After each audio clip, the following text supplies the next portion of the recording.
नमस्कार, बहुत स्वागत है आपका। आप देख रहे हैं प्राइम न्यूज और मैं हूं आपके साथ श्रुति अंगद। उत्तराखंड स्पीकिंग में आप सभी का बहुत स्वागत है। रुख करेंगे उत्तराखंड की खबरों की ओर, लेकिन सबसे पहले आपको ले चलते हैं उत्तर प्रदेश के हरदोई, जहां मुख्यमंत्री योगी आदित्यनाथ पहुंचे हैं। कुछ ही देर में पीएम मोदी भी पहुंचेंगे हरदोई और प्रधानमंत्री मोदी गंगा एक्सप्रेसवे का करेंगे उद्घाटन। इसके लिए तमाम तैयारियां की गई है। कुछ ही देर में पीएम मोदी भी हरदोई पहुंचेंगे। पीएम मोदी गंगा एक्सप्रेस का उद्घाटन करने वाले हैं। अपने आप में एक बेहद ऐतिहासिक दिन हरदोई के लिए, यूपी वासियों के लिए आज का दिन बेहद अहम माना जा रहा। मुख्यमंत्री योगी आदित्यनाथ हरदोई पहुंच चुके हैं। कुछ ही देर में पीएम मोदी भी पहुंचेंगे, एक्सप्रेस का उद्घाटन करेंगे और लंबे समय से इस एक्सप्रेसवे का इंतजार हरदोई की जनता के साथ साथ यूपी वासी कर रहे थे। और आज एक बेहद ऐतिहासिक दिन हरदोई में प्रधानमंत्री मोदी कुछ ही देर में पहुंचने वाले हैं। हरदोई पहुंचकर प्रधानमंत्री मोदी हरदोई वालों को, हरदोई वासियों को खास तौर पर एक बहुत अच्छी सौगात देंगे। उद्घाटन करेंगे गंगा एक्सप्रेसवे का प्रधानमंत्री मोदी। मुख्यमंत्री योगी आदित्यनाथ पहुंच चुके हैं। तस्वीरें आपको दिखाएंगे। जहां कार्यक्रम हो रहा है वहां पर बेहद सख्त इंतजाम किए गए हैं। लोगों को इस एक्सप्रेसवे से काफी राहत मिलने वाली है।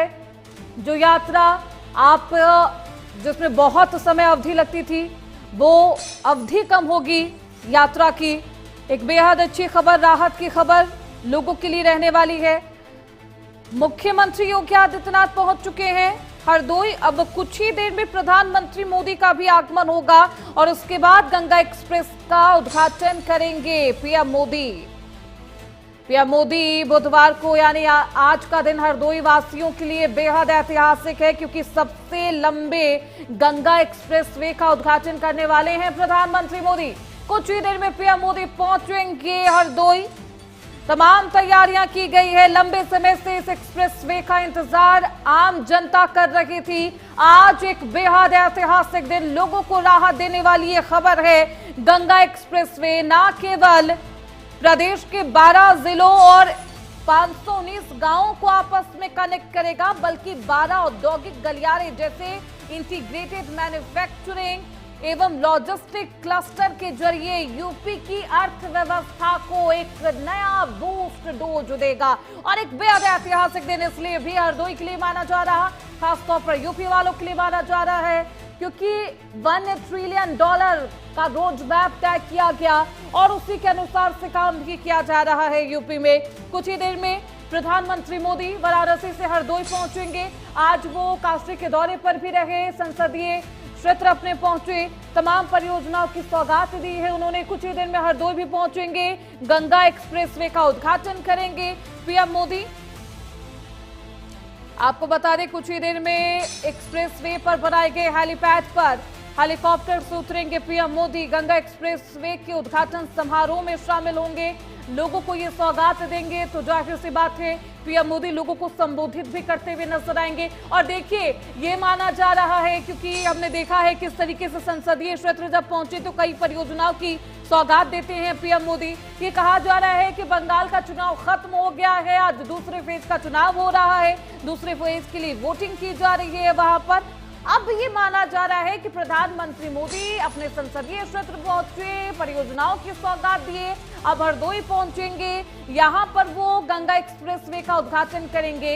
ये कहा जा रहा है कि 27 के विधानसभा चुनाव के लिए बीजेपी अब एक चुनावी मोड में आपको नजर आ रही है। और शायद आप इसे ही शंखनाद मानिए, क्योंकि प्रधानमंत्री मोदी जो कि एक के बाद एक यूपी वासियों के लिए कई सौगात लेकर आए हैं। अपने संसदीय क्षेत्र पहुंचे तो 163 ऐसी परियोजनाएं थी जिनका उन्होंने सौगात दिया। और देखिए, कुछ ही देर में हरदोई पहुंचेंगे पीएम मोदी, यहां पर गंगा एक्सप्रेसवे का उद्घाटन करेंगे। भव्य कार्यक्रम को लेकर प्रशासन की तरफ से तमाम तैयारियां की गई है।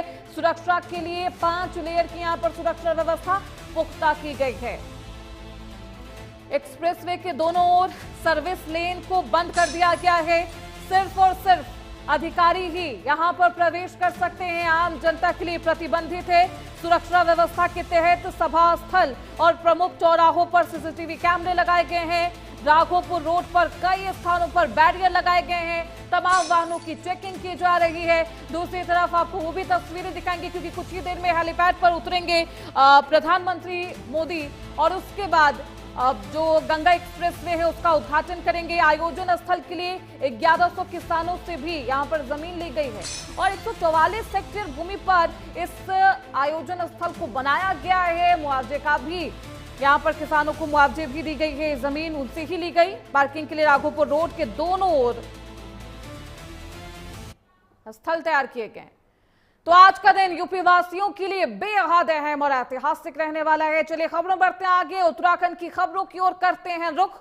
उत्तराखंड विधानसभा का विशेष सत्र है, अनिश्चित काल के लिए स्थगित कर दिया गया है और महिला शक्ति वंदन अधिनियम के लिए इस सत्र को लाया गया था और इस सत्र को लेकर जनता के बीच एक नैरेटिव पेश करने की कोशिश हालांकि विपक्ष की तरफ से की गई और इस पूरे सत्र को लेकर नेता प्रतिपक्ष यशपाल आर्य ने कहा है कि उनकी पार्टी महिला आरक्षण के पक्ष में है, लेकिन सरकार इसमें जनगणना और परिसीमन लाकर इसको उलझाना चाहती है, जिसका हम विरोध कर रहे हैं।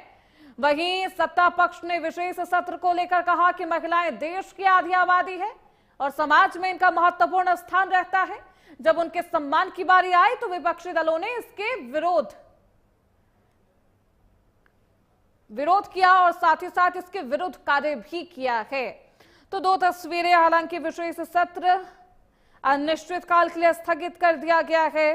तमाम तस्वीरें आपने देखी होगी विशेष सत्र के दौरान, जब विपक्षी पार्टियों के विधायक एक पोस्टर लेकर ये भी मांग करते हैं कि साल 2027 में जब उत्तराखंड में विधानसभा चुनाव हो तो 33% आरक्षण ये लागू किया जाए, यानी कि 33% सीट महिलाओं के लिए रिजर्व्ड हो।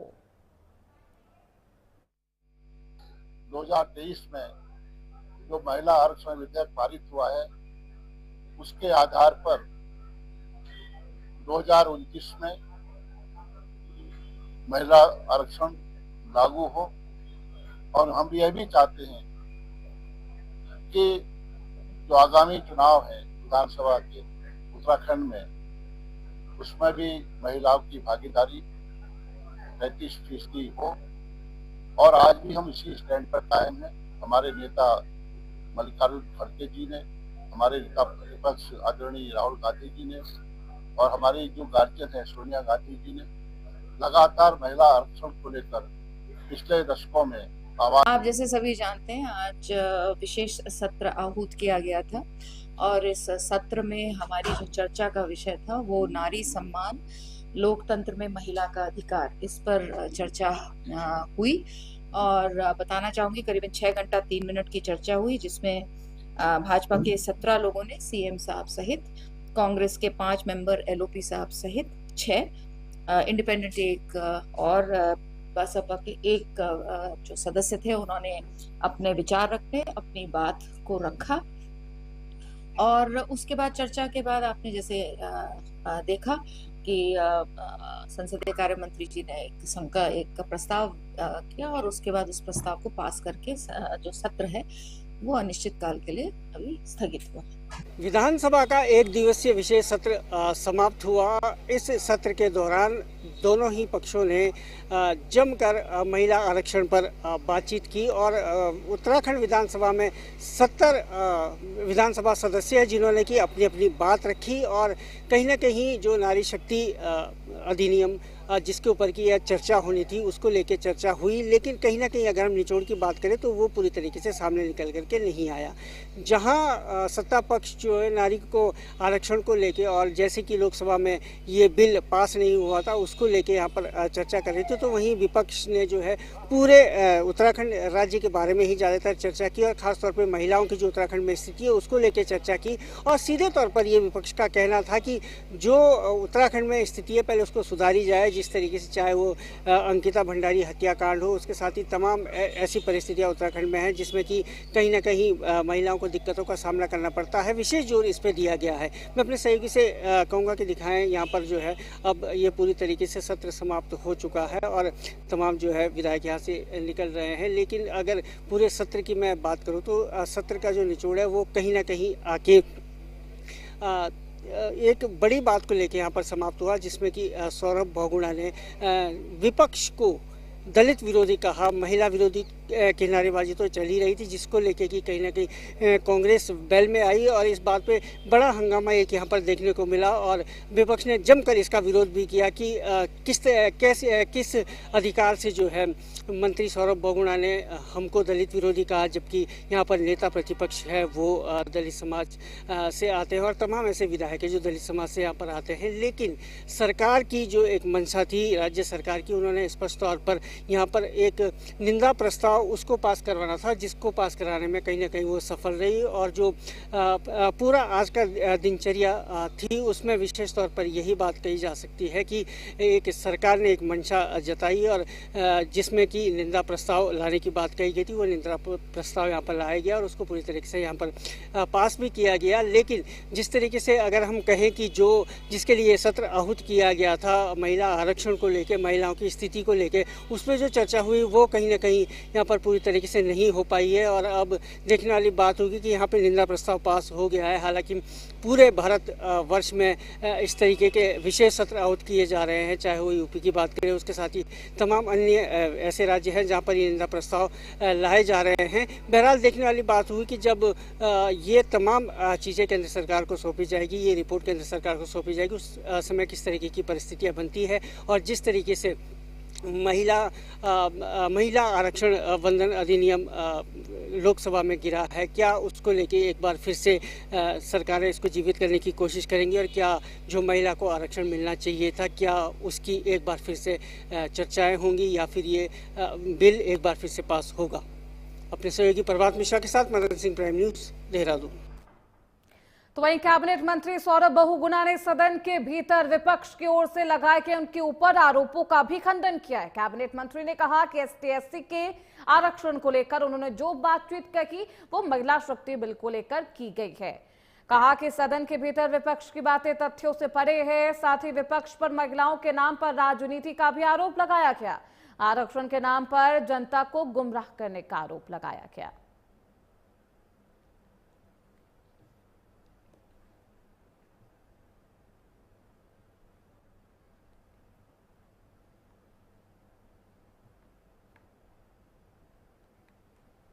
मैं यहाँ से सिर्फ ये कहना चाह रहा हूँ कि जो मुझ पे आरोप लगाया गया माननीय नेता प्रतिपक्ष और कांग्रेस के माध्यम से वो गलत था। नेता प्रतिपक्ष जी और कांग्रेस के माध्यम से पूरे दुनिया की बात करी गई, तथ्यों पे बात नहीं करी सदन के अंदर और सौरभ बहुगुणा ने एक्ट के तथ्यों के हिसाब से उन पे आरोप लगाया। वही नारी शक्ति वंदन अधिनियम को लेकर उत्तराखंड विधानसभा का विशेष सत्र आयोजित किया गया, जिसके बाद मुख्यमंत्री पुष्कर सिंह धामी ने प्रेस कॉन्फ्रेंस की और कांग्रेस पर जमकर हमला बोला और कहा कि महिला विरोधी है कांग्रेस पार्टी। साथ ही साथ महिला शक्ति वंदन अधिनियम के मार्ग में बाधा डाल रही है ये पार्टी, उससे उनकी असलियत जनता के सामने आ गई है। मुख्यमंत्री पुष्कर सिंह धामी ने क्या कुछ कहा वो आपको सुनवाते हैं।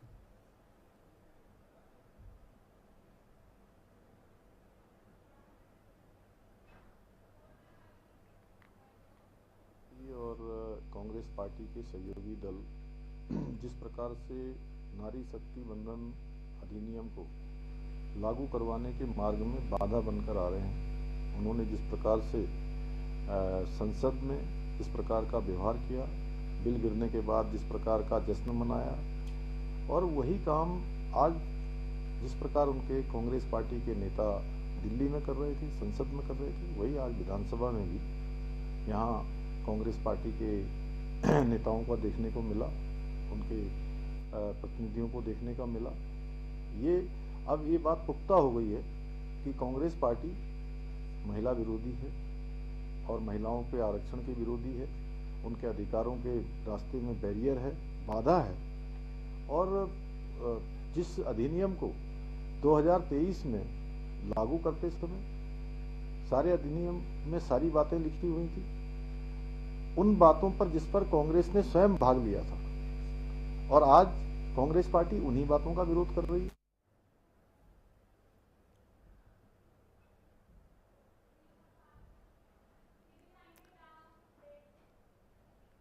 तो वही महिला आरक्षण के मुद्दे को लेकर मातृशक्ति ने देहरादून में गांधी पार्क से घंटा घर तक महिला आक्रोश मशाल यात्रा निकाली है। इस यात्रा में मुख्यमंत्री पुष्कर सिंह धामी और मंत्री रेखा आर्य सहित भारी संख्या में पार्टी पदाधिकारी और महिलाएं शामिल रहीं। मुख्यमंत्री पुष्कर सिंह धामी ने कहा कि महिला आरक्षण देश की आधी आबादी के अधिकारों के साथ है और केंद्र सरकार महिलाओं को उनका हक दिलाने की कोशिश कर रही थी। उन्होंने कहा कि कुछ विपक्षी दलों का रुख महिलाओं की आकांक्षाओं के विपरीत रहा, जिसे जनता भी देख रही है। तो रैली की ये तस्वीरें आपको दिखा रहे हैं, जहां पर भारी संख्या में महिला कार्यकर्ताओं के साथ साथ तमाम जो पदाधिकारी हैं वो शामिल रहे। मशाल यात्रा निकाली गई विमेन रिजर्वेशन बिल को लेकर। हालांकि इस पूरे मामले पर मुख्यमंत्री पुष्कर सिंह धामी केंद्र सरकार के समर्थन में भी नजर आए, विपक्ष पर हमला बोलते हुए भी नजर आए। साफ तौर पर बताया मुख्यमंत्री पुष्कर सिंह धामी ने कि केंद्र सरकार की इस बिल को लेकर क्या मंशा थी, क्या उद्देश्य था, लेकिन विपक्ष महिला विरोधी विचारधारा रखता है, जिसकी वजह से ये बिल पास नहीं हो पाया। समझती हूँ कि लोकसभा का विशेष सत्र हो, चाहे हमारे राज्य की विधानसभा का विशेष सत्र हो, महिला आरक्षण के प्रति कांग्रेस और इंडी गठबंधन का क्या रुख है, ये हमको देखने को मिला है। मैं समझती हूँ कि महिला आरक्षण का विरोध इस स्तर पर चला गया कि वह बिल जो कि बहुमत 2/3 बहुमत पाना था, वो कांग्रेस के सहयोग न करने के कारण, सपा के सहयोग न करने के कारण, डीएमके के सहयोग न कर पाने के कारण, टीएमसी के सहयोग न कर पाने के कारण गिर गया। और उससे भी ज्यादा दुखद बात यह रही कि यह बिल गिराने के साथ में संबंधित विपक्षी गठबंधन पूरी तरह से इस बात से एक्सपोज हो गया कि वे मेजे थपथपा के बिल गिरा के खुश थे। वे अपनी कुटिल हंसी के साथ में लोकसभा में जो दृश्य प्रस्तुत किया, महिलाएं उसको देख के बहुत आक्रोशित है। आज महिलाओं ने महिला आक्रोश मशाल यात्रा निकाली, जिससे स्पष्ट होता है कि महिलाएं किस कदर आपसे नाराज है। देखिए, हम हमारे प्रधानमंत्री मोदी जी के नेतृत्व में महिलाओं को उनके अधिकार मिले, हर लोकसभा विधानसभाओं में उनकी भागीदारी हो, हर निर्णय में उनकी सहभागिता हो। इसको लेकर जो नारी शक्ति बंधन अधिनियम भारत की संसद ने पारित किया था और उसी के आधार पर 16 और 17 अप्रैल को जो संसद का विशेष सत्र बुलाया गया, उसमें ये जो नारी शक्ति बंधन अधिनियम पास हुआ है, उसको 2029 से इसका आरक्षण का लाभ मिलना प्रारंभ हो जाए। और इसमें कांग्रेस पार्टी के साथ साथ उनकी सभी सहयोगी पार्टियों ने जिस प्रकार का रवैया अपनाया, मातृशक्ति को उनके अधिकारों को रोकने का काम किया है, उससे आक्रोश चारों तरफ, आज प्रचंड आक्रोश हमारी नारी शक्ति में है, मातृशक्ति में है। और उसी का परिणाम है कि आज सड़क हो चाहे सदन हो, हर जगह इस आक्रोश को दिखाई दे रहा है। लैंसडाउन का नाम बदलने को लेकर चल रही चर्चाओं के बीच बीजेपी विधायक दिलीप सिंह रावत ने साफ कहा है कि हर क्षेत्र की अपनी अलग परिस्थितियां और ऐतिहासिक पहचान होती है। उन्होंने कहा कि लैंसडाउन एक ऐतिहासिक नगर है जिसकी अंतर्राष्ट्रीय पहचान पर्यटन के नक्शे पर बनी हुई, ऐसे में इसका नाम बदलना उचित नहीं होगा। उन्होंने कहा कि स्थानीय लोगों की भी यही भावना है कि शहर की पहचान बरकरार रखा जाए। खैर, इस पूरे मामले पर सियासत भी गर्म है। दूसरी तरफ स्थानीय लोग बिल्कुल नहीं चाहते कि नाम में किसी भी तरीके का कोई भी बदलाव हो। लैंसडाउन का नाम बदलने के मुद्दे पर यह बयान सामने आया है। विधायक दिलीप सिंह रावत ने यह बयान दिया है। उन्होंने साफ तौर पर कहा है कि सभी शहर की अपनी ऐतिहासिक पहचान होती है और नाम बदलना बिल्कुल भी उचित नहीं होगा।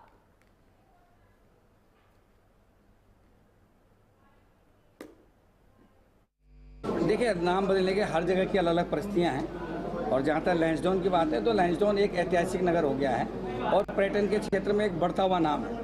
और क्योंकि एक इसमें अंतर्राष्ट्रीय छवि बांटी है, इसलिए सभी लोगों का वहाँ पर लोगों की धारणा है कि इस नाम को न बदला जाए और हम भी उसमें सहमत हैं कि किसी भी प्रकार से लैंसडाउन का नाम न बदला जाए। और अगर ये बदला जाएगा तो बहुत बड़ा एक क्षति जो है पर्यटन क्षेत्र को।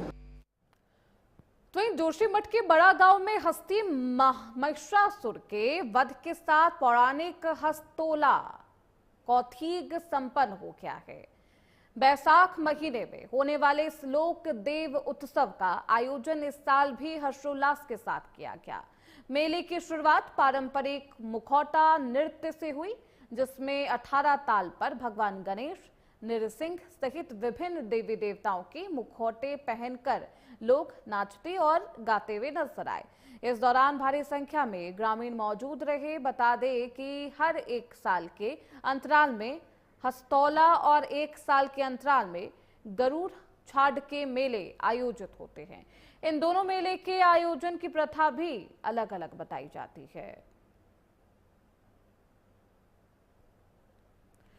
तो मेले की ये तस्वीरें आपको दिखा रहे हैं। पारंपरिक रीति रिवाज के साथ इस मेले का आयोजन होता है।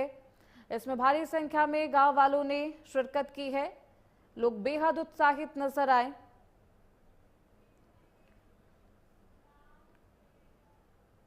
तो वहीं मसूरी देहरादून विकास प्राधिकरण ने क्षेत्र में अवैध प्लॉटिंग के खिलाफ कार्रवाई करते हुए मेहूवाला क्षेत्र में विकसित की जा रही अवैध कॉलोनी को ध्वस्त कर दिया है। लगातार मिल रही शिकायतों के बाद विभाग ने सख्ती दिखाते हुए ये कदम उठाया, जिससे अवैध निर्माण करने वालों के बीच दहशत का माहौल। प्राधिकरण की टीम को जांच के दौरान मेहूवाला माफी के पास ईंट भट्टा क्षेत्र में अवैध प्लॉटिंग की जानकारी मिली। श्रीराम इनक्लेव में करीब 10 बीघा भूमि पर बिना स्वीकृति प्लॉटिंग की जा रही है। मामले की पुष्टि होने पर प्राधिकरण ने तत्काल कार्रवाई करते हुए इस अवैध निर्माण को ध्वस्त कर दिया है।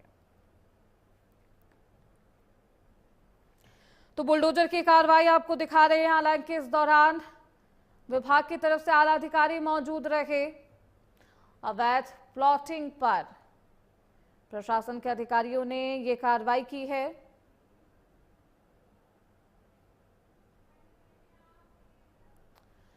तो फिलहाल इसी के साथ उत्तराखंड स्पीकिंग में बस इतना ही। रुकेंगे छोटे से ब्रेक के लिए, जल्द लौटेंगे।